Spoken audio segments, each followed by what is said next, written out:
Hello guys, welcome to Koa Academy. Guys, in this video, we'll be talking about the difference between crime and deviance. Okay, what is crime, what is deviance, and what behaviors are considered deviant behavior, but they are not considered criminal behavior, and the vice versa. That is what behaviors are criminal, but they are not considered deviant, and what crimes are both criminal and deviant. Then we will be talking about the theories of crime, that is why people commit crime. These include biological theories, then these include symbolic interactionist theories, that crime is socially constructed, and then we will talk about uh, functionalist theories. Okay. So let's be at it. So let's start with the definition. Crime is any act which breaks the law of a society, such as murder or rape.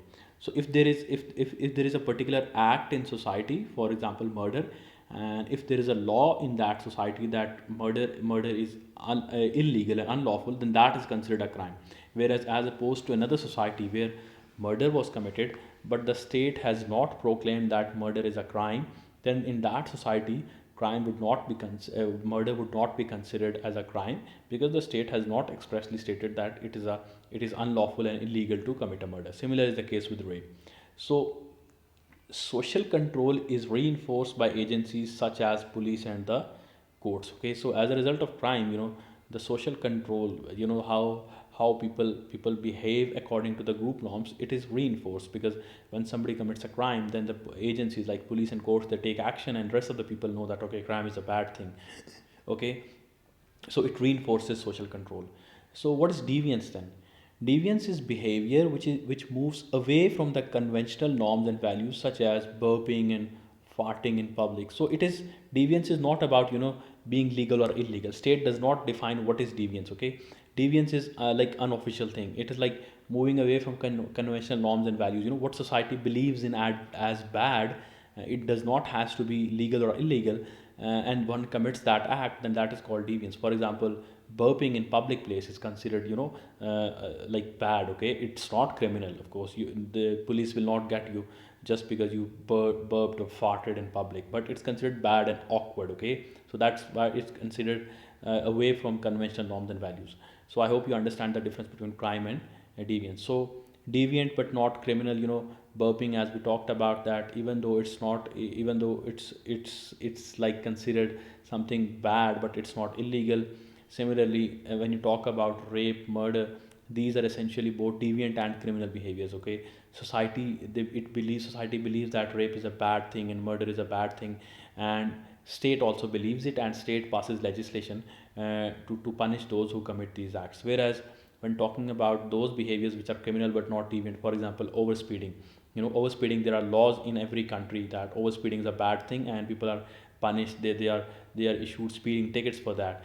But of course it's not deviant, because many of the people they commit this. I mean, if you like commit over if you do overspeeding, then you will not be like a pariah in the society. People will not look upon you, look down upon you, because everybody commits it. Probably they will give reasons that they were getting late for something, but law does not say that. Law says that whatever the reason, it's bad. But people think that okay, if you're getting late, then well, it might be okay to overspeed and something like that. So these acts are essentially, they are criminal but they are not deviant. Society doesn't consider them very bad. So talking about why people commit crime, initially there were biological explanations for crime.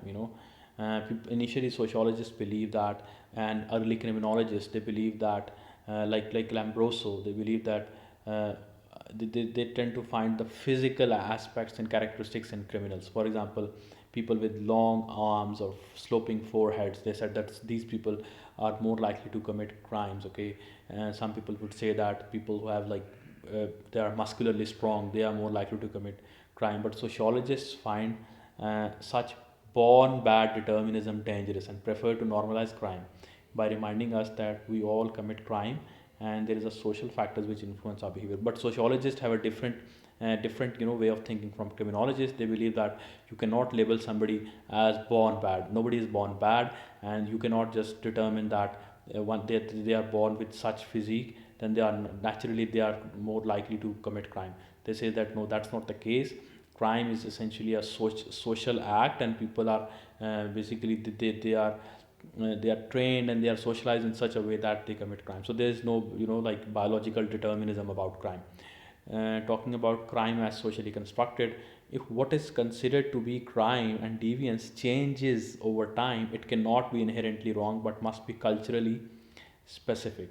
So in a society, let's suppose there is continuously legislation being carried on. Let's suppose, take the example of prostitution in a society. Let's suppose earlier there was no ban on prostitution, but then somehow 10 15 years down the line, the state passes a legislation that prostitution is a bad thing. So this means that over time, what is crime and what is deviance changes. This means that crime cannot be like determined inherently. You cannot say that some people are more likely to commit crime. It basically changes over time. What people think that what is bad and good for society, when that those lens change, then we consider some behavior to be criminal and deviant, whereas other is not considered criminal and deviant. Okay, so basically crime is culturally specific. This means crime and deviance is socially constructed, that is created and defined by the people of that society and not universal. So yes, one if one thing is criminal in one society, it does not mean that it's criminal, it considered criminal and deviant in all the societies. That's not the case. Crime is basically socially constructed. People basically decide what things we will treat as criminal and what things we will not treat as criminal. So once people have this consensus, then naturally state passes the legislation on that. So crime and deviance are, as we just talked, that they are relative. They are relative in nature. What do I mean by this? It means that crime and deviance is relative and changing in relation to time, place, and culture. So yes, over time, state passes new legislation. So this means that crime changes over time. Similarly, in different places, in different countries, some acts are considered criminal, whereas those acts are not considered criminal in other places. Same goes for cultures even within the society. So what one society sees as a crime, another may not, such as polygamy, having many wives. So it's in some societies it's considered a criminal, that you cannot like marry more than one wife, whereas in some countries, it's a culture. Okay, especially among Muslim countries, they consider it okay. So therefore they have their own logics and all that thing. But once again, it's social in nature, society determines. Okay, similar is the case with heterosexuality and suicide. Okay, so I hope this video clarified your concept as to what is crime, what is deviance, and what is the difference between the two, what are the explanations of crime and deviance. Some were original explanations were biological in nature, and later explanations were that crime is a socially is constructed act. And lastly, why crime and deviance are relative, that is why they change over time. What is considered crime in one day and age in society might not necessarily be considered crime in another society. So that's it for now. Do subscribe for more videos. Thank you.